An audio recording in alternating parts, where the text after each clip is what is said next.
The late afternoon light melted into gold across Venice beach, tinting the surf with copper.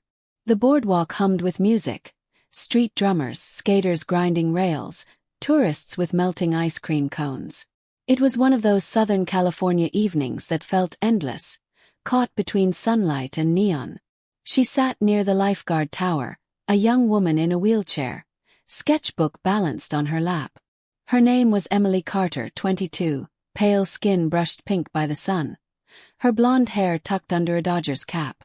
Her left leg trembled slightly, the nerves refusing to obey, but her hand, steady, graceful, moved across the paper in slow, deliberate arcs. She was sketching the ocean. Not as it was, but as she felt it.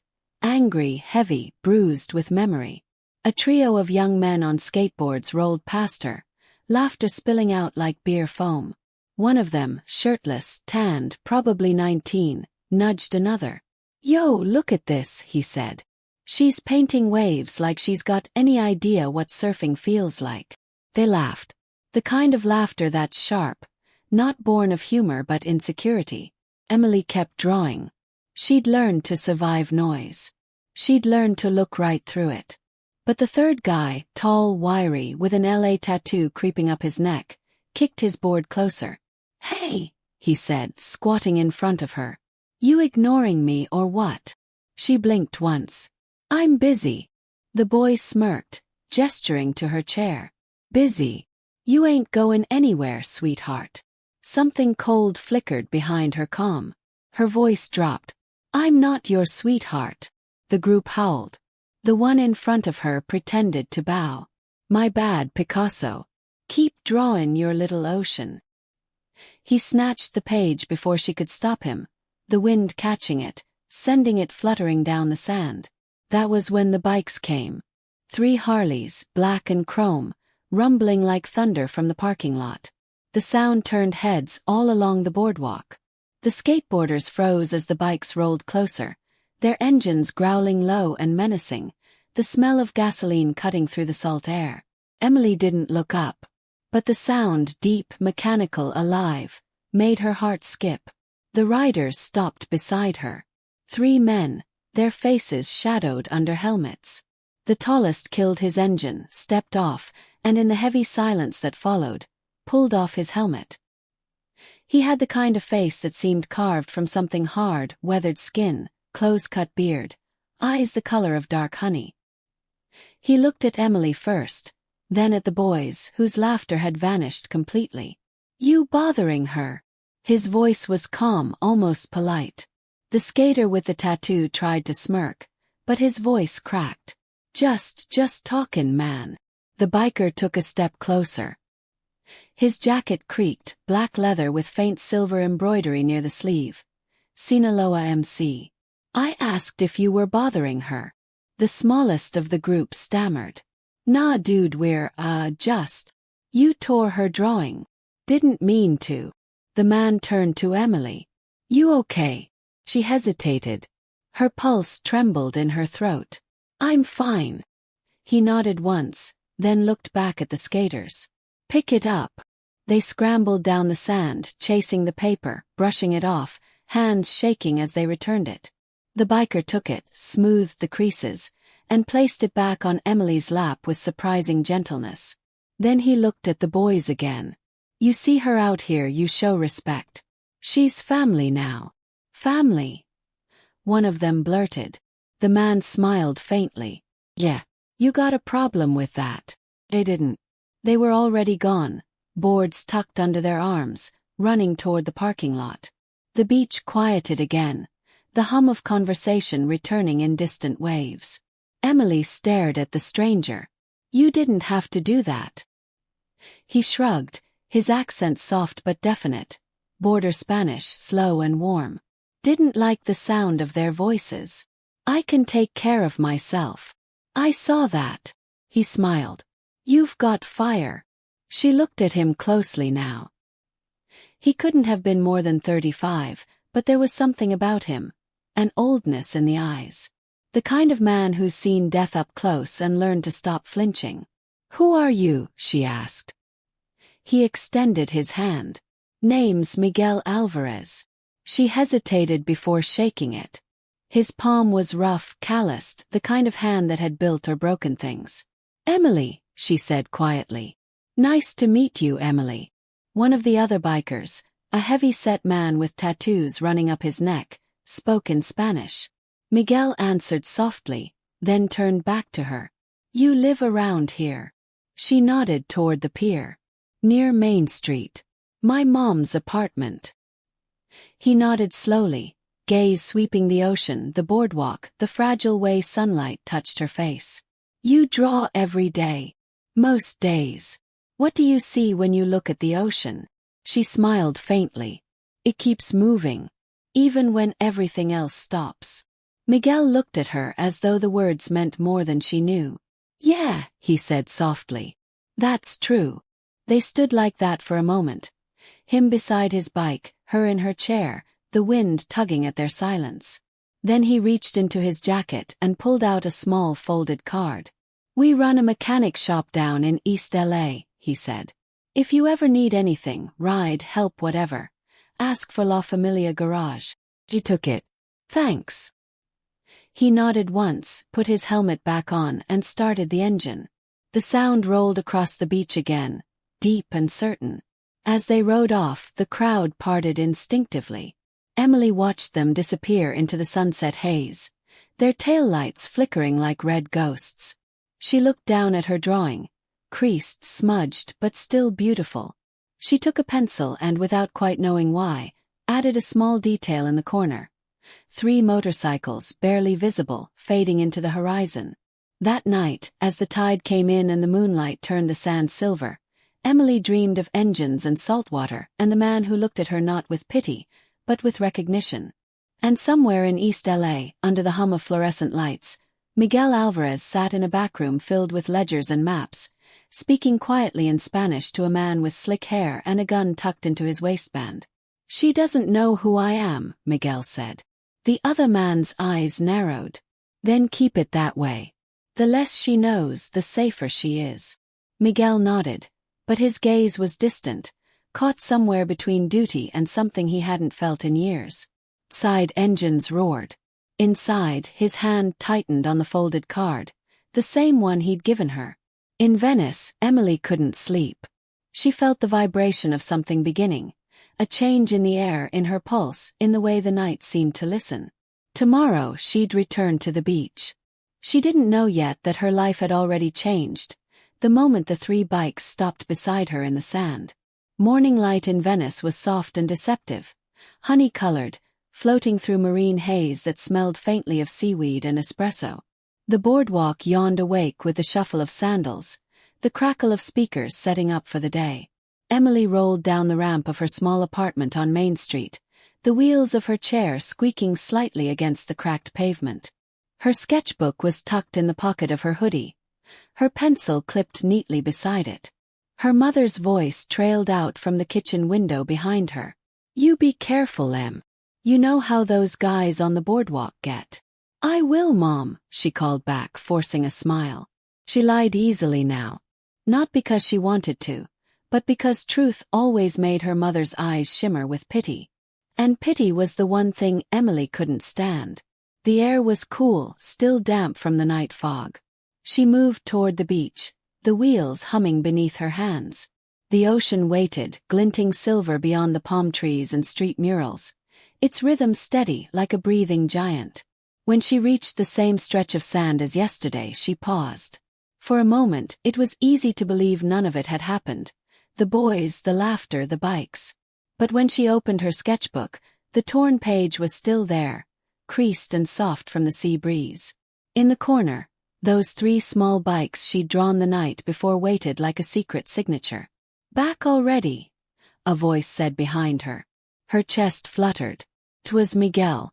He wasn't in leather this time. Just a gray t-shirt, worn jeans, and sunglasses that made him look almost ordinary. Almost. "You live near here, don't you?" she asked, masking her surprise. He crouched beside her, picking up a handful of sand and letting it sift through his fingers. "No," he said. "But I had business nearby." She glanced at him, the sunlight catching on the faint scar that traced his jaw. Business with engines or with people? He smiled at that, small, cautious. Engines, he said after a pause that didn't convince her. Emily returned to her drawing. Miguel watched her for a moment before speaking again. You draw like someone who's seen too much. She stopped midline. And you talk like someone who knows what that feels like. He tilted his head, a flicker of respect in his eyes. Maybe. A gull screeched overhead. Children ran past, chasing bubbles. The world felt normal again, until a black SUV crawled to a stop near the curb, its windows tinted darker than glass should be. Miguel noticed it first. His back stiffened, one hand brushing instinctively toward his belt, where no gun was visible. But the movement was too familiar, too practiced. The SUV idled for several seconds, then rolled away. Emily didn't miss it. You expecting someone? Just people I don't like seeing twice. She looked at him carefully. You're not just a mechanic, are you? He smiled without warmth. Some days I wish I were. Silence stretched between them, fragile as glass. Then Emily spoke again, softly. I used to dance, you know. Early. Before the accident. What happened? Car crash. A drunk driver on PCH. I was 17. She looked out at the water, her expression distant. The doctors said I was lucky to live. I never figured out what that word means anymore. Miguel studied her face. The way her jaw tightened when she said it, the quiet strength behind her voice. Maybe, he said slowly, it means you still have things left to do. She looked at him then, directly, as if she wanted to believe him. He stood. You ever been on a bike? She blinked. You're kidding. I'm not. Her laugh was dry, uncertain. You think I can get on one of those things? Not yet, he said. But I've got ideas. She didn't understand, not fully, but something in the way he said it made her heart skip. The rest of the day passed in quiet rhythm. Miguel lingered, helping a local vendor fix a jammed motor in his juice cart. He worked with surprising gentleness, his hands sure, his patience real. People smiled when they talked to him, unaware that behind his eyes lived something else entirely. That night, Emily rolled home along the darkening streets, the sodium lights washing the palm trees gold. She felt strange. Lighter somehow, though she couldn't explain why. When she reached the building, a note was taped to her door. It was written on a napkin, folded twice. Meet me at the garage tomorrow. Noon. I got something to show you. She stared at the letters. Simple, firm. She didn't know if it was stupid or brave, but she knew she'd go. The next day, Emily took a rideshare east, away from the ocean's shimmer and into the heart of Boyle Heights, where murals burned with color and every street hummed with Spanish radio. The La Familia garage sat behind a wrought iron gate covered in graffiti roses. The air smelled like oil and coffee. Miguel was there, sleeves rolled, working on a black Ducati. He looked up when she arrived, a small smile touching his mouth. You came. You invited me. He gestured toward the corner where a modified bike stood. Sleek, matte blue, its frame low, fitted with a side carriage like a narrow pod. You built this? She asked, wheeling closer. Been working on it for weeks. Custom seat, hydraulic lift, adjustable rig. Thought maybe you'd like to ride again. Emily's breath caught. You built this for me. He shrugged, wiping his hands on a rag. You said you missed moving. This moves. She couldn't speak for a moment. Her throat tightened with something she didn't expect. Gratitude, fear, maybe both. Miguel helped her into the side carriage. His movements careful but not patronizing.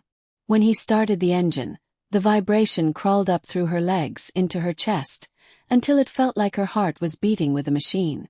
You ready? He asked. God, yes. The garage door rolled open, sunlight spilling in like revelation. They rode out through the streets of East LA, the wind tearing through her hair, the city flashing by in streaks of color and motion. The air tasted like freedom and smoke. For the first time in years, Emily felt her body alive, every nerve awake, every fear distant. Miguel glanced sideways at her laughter, and something shifted inside him. Something he'd buried years ago, under duty, under blood. But he didn't speak of it. When they stopped by the river, near the graffiti-covered walls of the 6th Street Bridge, Emily's face was glowing. That, she breathed, was better than flying. Miguel smiled softly. Then maybe you were meant for roads, not wings. She looked at him, really looked, and felt something unspoken spark in the space between them. Then his phone buzzed. The sound cut through everything. He glanced at the screen, jaw tightening. The contact name was hidden behind a single letter. C. He stepped aside, speaking quietly in Spanish. His tone sharp, urgent. Emily heard only fragments. Not here, too soon, she doesn't know. When he hung up, his expression had changed. What's wrong? She asked. Nothing, he lied. But as they rode back, she could feel the tension vibrating through him, something dark and inevitable pushing at the edges of his calm. Later that night, when Emily returned home, she found a strange envelope slipped under her door. Inside was a photograph, grainy, printed from an old security camera. Showed Miguel, standing outside the garage, talking to men in suits beside black SUVs. And in the corner of the image, barely visible, was a symbol on the door, the crest of the Sinaloa Cartel. Emily stared at it, her heart sinking. The sound of the ocean echoed in her ears, suddenly distant, suddenly wrong. She whispered to herself, trembling, "What are you, Miguel?" And somewhere across the city, under flickering fluorescent light, Miguel Alvarez poured himself a glass of whiskey and stared at his phone, at the message that had just arrived. They know about the girl. He closed his eyes, the taste of smoke heavy on his tongue. The balance he'd tried to keep, between the man he was and the man he wanted to be, was starting to crack. And soon, everything he'd done to protect her would pull her straight into the fire. Night had fallen heavy over Los Angeles, the kind of night that swallowed noise. The air near the ocean was damp, laced with the scent of rain on metal. Inside her small apartment, Emily sat at her kitchen table, the photograph spread before her like a wound. The image was grainy but unmistakable.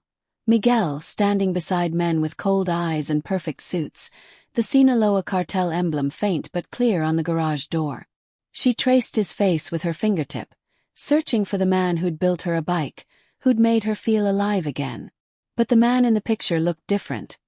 Harder, older, someone she might have crossed the street to avoid. The world tilted. Her phone buzzed once. Message. Unknown number. Stay away from him. No punctuation. No name. Emily's throat tightened.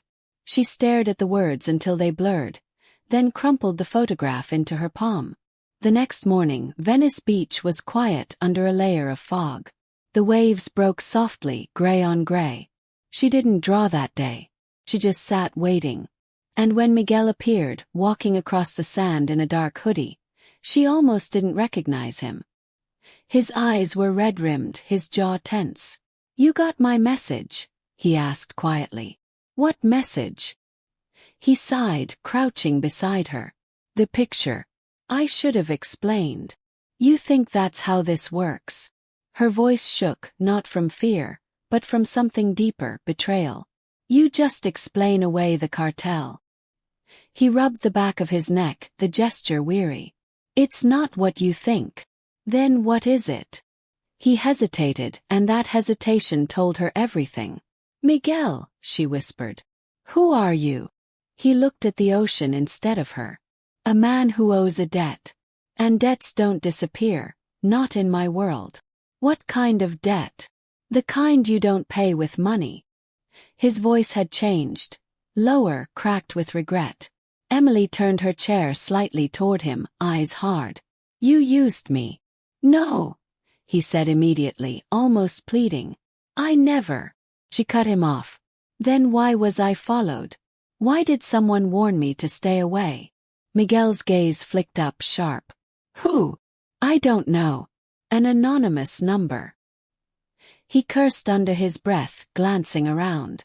Even in daylight, he seemed to expect danger, like shadows might bloom into men with guns. "Emily, listen to me," he said finally. They're watching me. And if they think you matter to me, they'll start watching you too. Her heart dropped. Why would I matter? His silence was long. Then he said almost too softly, because you're the first good thing I've touched in 10 years. Something in her chest ached at the truth of it. But fear overpowered tenderness. You need to leave, Miguel. He nodded once, as if he'd expected it. Then he stood and walked away, the fog swallowing him whole. That night, Miguel met his men behind the garage. 3 bikes gleamed under the security lights, engines cooling from a long ride. The men spoke in Spanish, fast and low. We have a problem, said Rico, his lieutenant. Someone leaked photos to the LAPD. The girl's name was mentioned. Miguel's jaw clenched. She's got nothing to do with this. Then make sure it stays that way, Rico said. Because the boss doesn't believe in coincidences. Car door slammed somewhere outside. Miguel's instincts flared. He motioned for silence, stepped toward the open gate, and saw 2 black SUVs pulling up. The driver's door opened, and a man in a tailored suit stepped out. Carlos Navarro, the cartel's Los Angeles liaison. Mid-40s, perfectly groomed, eyes like wet stone. Miguel, Carlos said, smiling without warmth.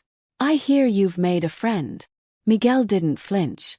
I fix engines, Carlos. That's it.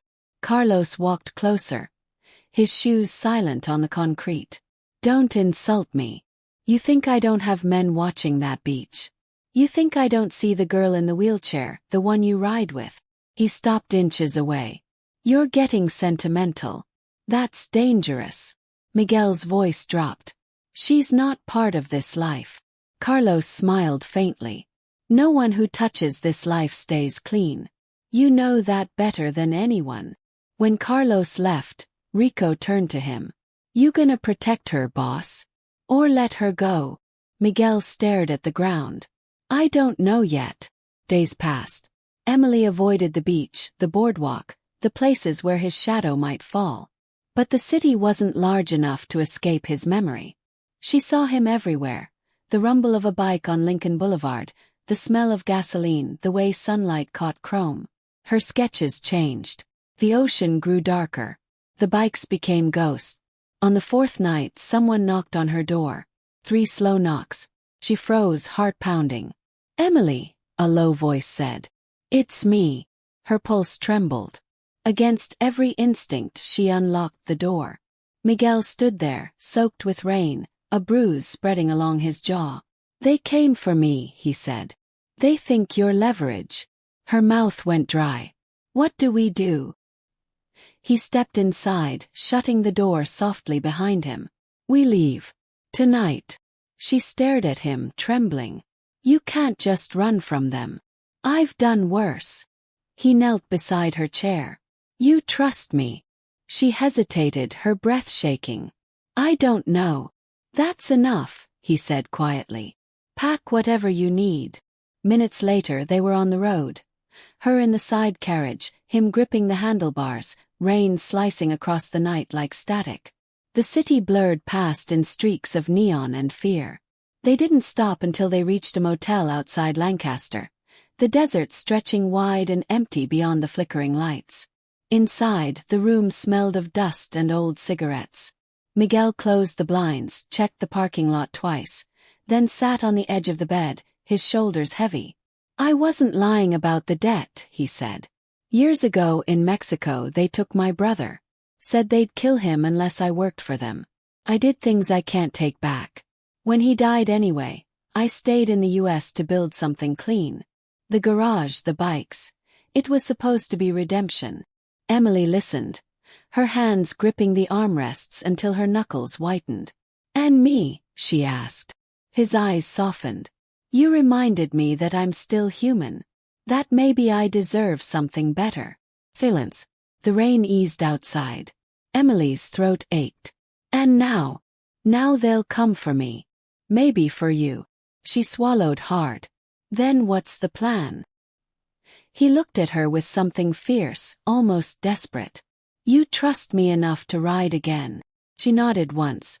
Then tomorrow, he said, we head north, to a safe house near Monterey. After that. He trailed off, unable to finish. But in the dark, she could feel it, the pull between them, the quiet terror of wanting someone the world had already marked as doomed. Later, when he finally slept, Emily turned toward the window. The neon outside flickered blue across his face. He looked peaceful in sleep, too peaceful for the danger closing in around them. Her phone buzzed again. New message. He's lying to you. He didn't leave the cartel. He stole from them. Attached was another photo. Miguel standing beside an open crate filled with bricks of cash. Emily's breath caught. Her pulse thudded in her ears. She turned toward him, asleep beside the bed, unaware. For the first time, she didn't know if she was safer with him or from him. Outside, the rain stopped. The desert held its breath. And somewhere miles away, Carlos Navarro watched a tracker pulse on a laptop screen, a red dot moving slowly north. He smiled thinly. Let them run, he murmured. It'll be more fun to watch them think they're free. The road to Monterey cut through the dark like a scar. The highway was empty, slick from rain, the scent of wet asphalt rising in waves.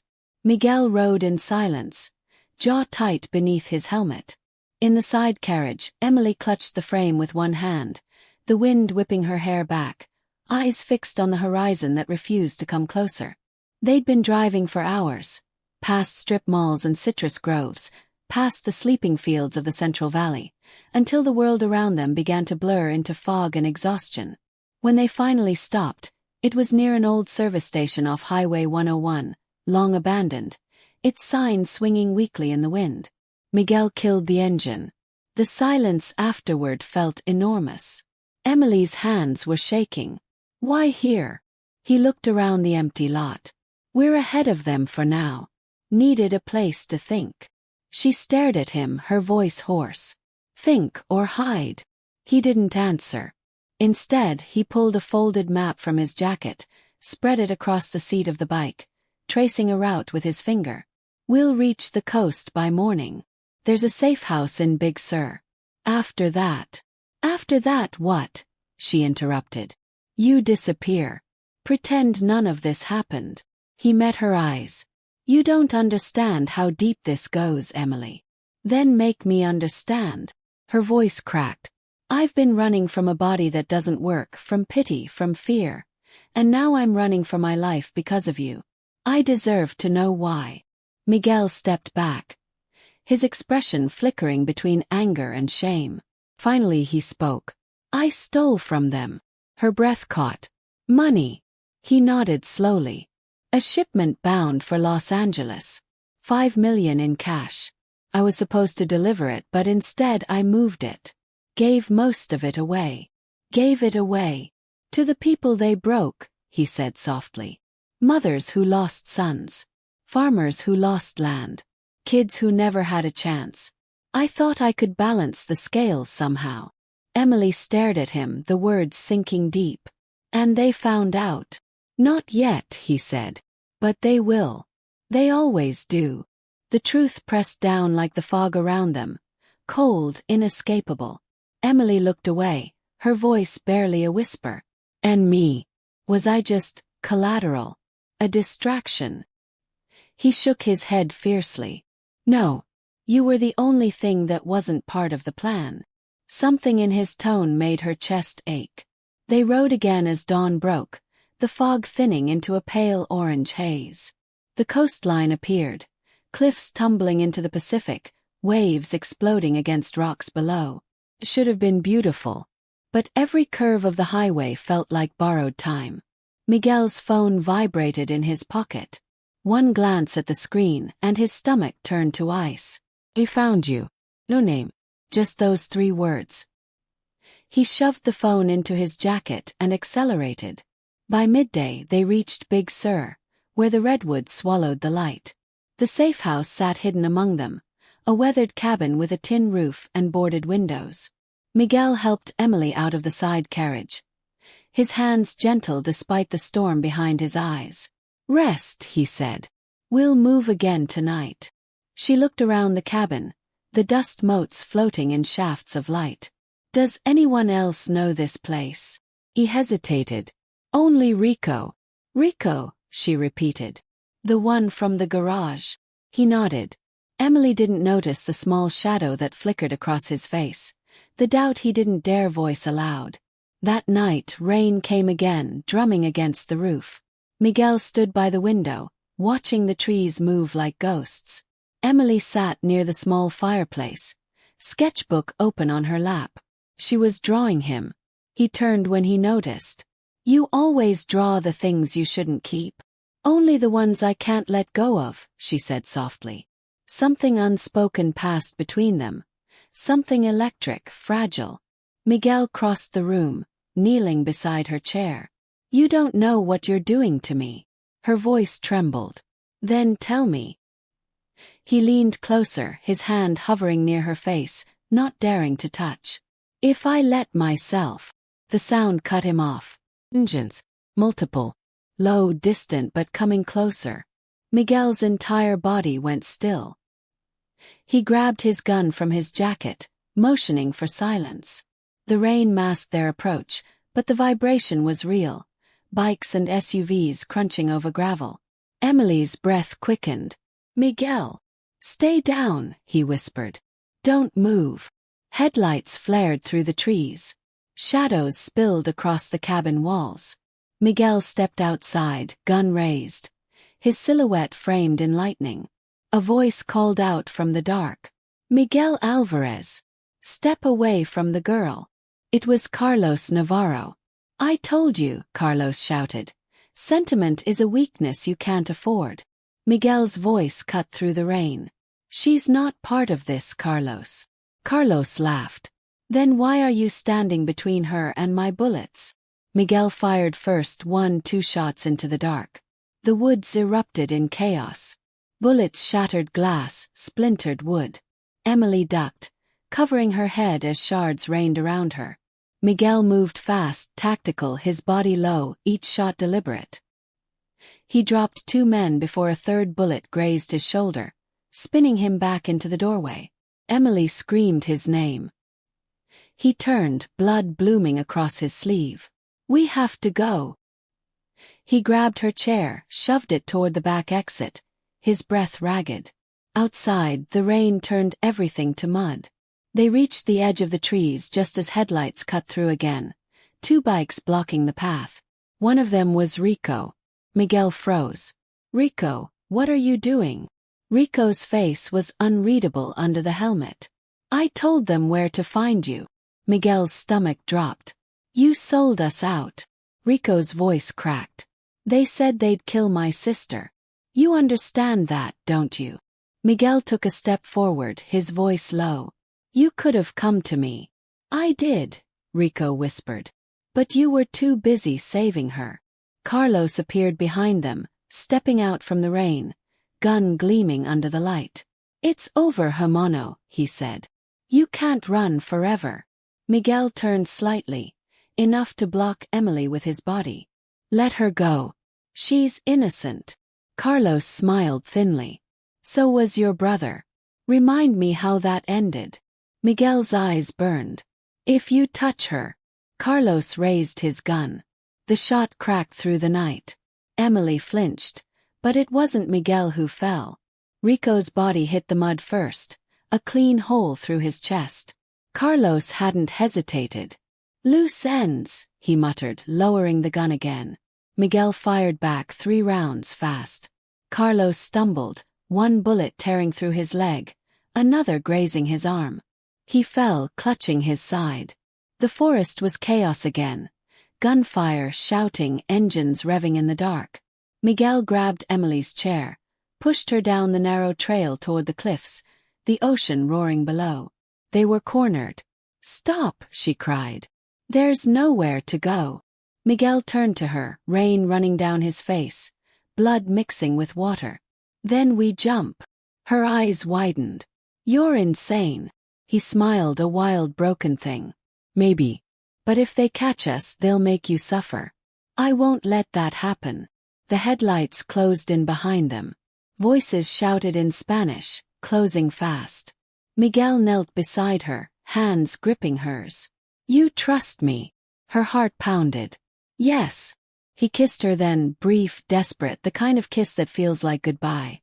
Then, with one breath, one final look at the men closing in, he pushed the chair forward, off the edge, leaping after her as the world disappeared in a rush of wind and salt and noise. The ocean swallowed them whole. The sound of the waves drowned the gunfire, the shouts, the engines above. And when the storm passed, only the surf remained, wild, merciless, infinite. Hours later, as dawn crept over the cliffs, Carlos limped to the edge, scanning the waves.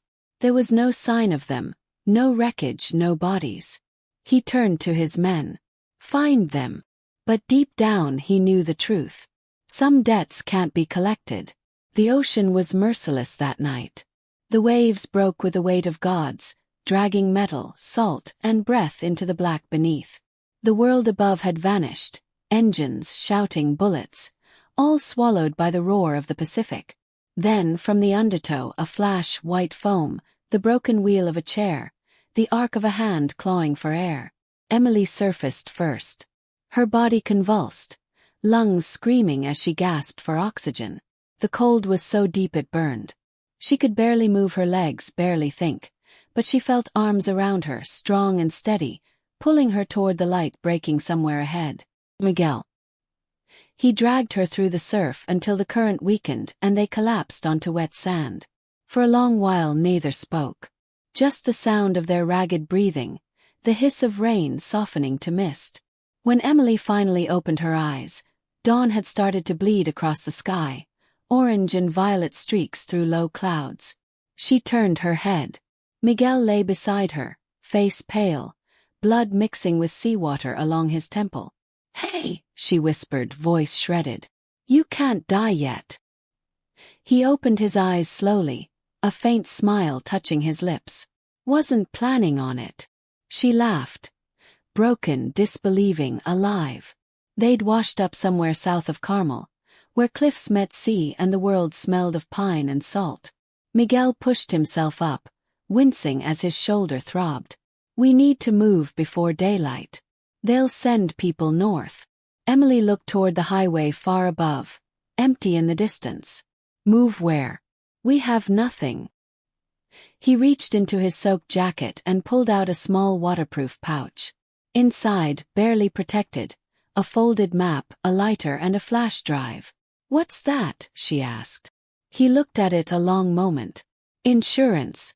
The kind that can destroy men like Carlos Navarro. They found shelter in a half-collapsed boathouse along the shore. Driftwood creaked with the tide, and through a crack in the roof, thin sunlight filtered in like grace. Miguel tore his shirt into bandages, wrapping his shoulder with practiced efficiency. Emily watched, her body trembling from exhaustion and cold. Let me, she said softly, taking the fabric from his hands. He hesitated, then let her.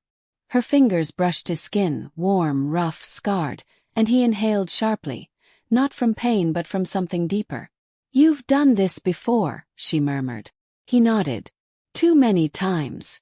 When she finished, she met his gaze. What's on that flash drive? Evidence. Bank transfers, shipment routes, names of politicians on payrolls. Everything Navarro's built for the past decade. You could end them. I could, he said. If I live long enough to get it to the right people. And who's that? Miguel smiled faintly. A woman in D.C. named Agent Laura Mitchell. I helped her once, years ago. She still owes me a favor. Emily looked down. You really thought of everything. Not everything, he said quietly. Didn't plan on you. The air between them tightened. You saved me, Miguel. He shook his head. You saved me first. By afternoon, the rain had cleared. They made their way through the woods, following the faint line of the old Cabrillo highway.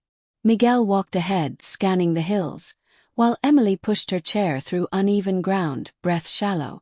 When they reached a ridge overlooking the sea, they stopped. Below, parked beside a diner with peeling paint, was a single black SUV. Miguel froze. The same kind Navarro's men drove. They found us, Emily whispered. He crouched low, hand on his gun. We go around. Stay quiet. But before they could move, a voice echoed from behind. Going somewhere. Miguel spun, gun raised, but lowered it immediately when he saw Rico standing in the road. Alive. A bruise marked his temple, but he was breathing, eyes hollow with guilt. I had to fake it, Rico said quickly. Carlos wanted proof. You gave him one when you shot me. Miguel's voice was tight. Then why are you here? Rico nodded toward the SUV below. Carlos is dead. They raided his convoy last night. Someone tipped them off. Miguel frowned. Not me. Then who? Emily asked. Rico looked at her. You. Emily blinked. Me. He pulled a small phone from his pocket, tossing it to her. There's an email sent from your address to a DEA contact. Coordinates, names, everything. Sent 3 hours after you disappeared. Miguel's eyes locked on hers, disbelief mingling with something raw. Emily, what did you do? She shook her head, panic in her voice. I didn't send anything. I don't even know how. But even as she said it, a memory surfaced. Her phone buzzing in the motel, that unknown number, those messages warning her to stay away. They used me, she whispered. They hacked my phone. They made it look like I. Miguel's shoulders eased, guilt flashing across his face for ever doubting her. Rico looked between them. You've got hours before Navarro's replacements take over his routes. If that flash drive gets to the feds now, it might actually matter. Miguel stared at the horizon. Then we finish this. That night, under a sky streaked with stars, they reached a small airstrip outside Salinas. The hangar was empty except for a single cargo plane, its engines humming. Agent Laura Mitchell waited by the steps. Tall, composed, hair pulled tight, gun holstered but ready. You really know how to make an entrance, Alvarez, she said. Miguel handed her the flash drive. Everything you need. But it's not over. They'll rebuild. Maybe, she said. But not today. Emily watched from the base of the stairs, the wind whipping her jacket. Laura turned to her, eyes softening. You're the girl from Venice Beach. Emily blinked. You know me. Laura smiled faintly. Let's just say a friend in the LAPD kept your file close. You made an impression. Miguel placed a hand on Emily's shoulder. She's coming with us. Laura nodded. There's a safe medical facility up north. She'll get what she needs. Emily frowned. And you? Miguel looked past her, toward the ocean glittering in the distance. I have one more thing to do. She shook her head. No. You're coming with me. He smiled, a soft, devastating thing. You don't need a man like me in your new life. I don't need anyone, she said, tears trembling in her eyes. But I want you. For a heartbeat, the world stopped. Just wind, stars, breath.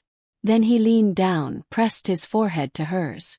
You gave me back my soul, he whispered. Don't let the world take yours. He stepped back before she could stop him, handed Laura his gun, and walked into the dark, toward a waiting police convoy at the edge of the runway. Emily watched him go until he vanished into the flashing red and blue. Months passed. Spring returned to Venice Beach. The boardwalk glittered again. Music, sunlight, the rhythm of a city pretending nothing ever breaks. Emily sat near the lifeguard tower, sketchbook open, the ocean softer now. Her wheelchair gleamed new, custom-built by a mechanic in East LA, a man who never gave his name, who only left a note taped to the back wheel. For when you want to feel the wind again. She smiled faintly, tracing the handwriting. The radio beside her played softly, a news anchor's voice breaking through static. Authorities confirm the death of cartel leader Carlos Navarro in custody. Former associate Miguel Alvarez remains missing after assisting federal agents in the raid. His current whereabouts are unknown. Emily looked out at the water. The sunlight caught the waves, turning them gold. And just beyond the breakers, far out where the sea met sky, she thought she heard it. Distant, low, steady. The rumble of a motorcycle. She closed her eyes, smiling through tears. Maybe it was imagination. Maybe not. But the wind shifted, warm and certain, and for the first time in years, she felt it again. Motion, life, freedom. Somewhere out there Miguel Alvarez was still riding. And in the golden light of Venice Beach, Emily Carter was no longer the girl people laughed at. She was the girl who lived.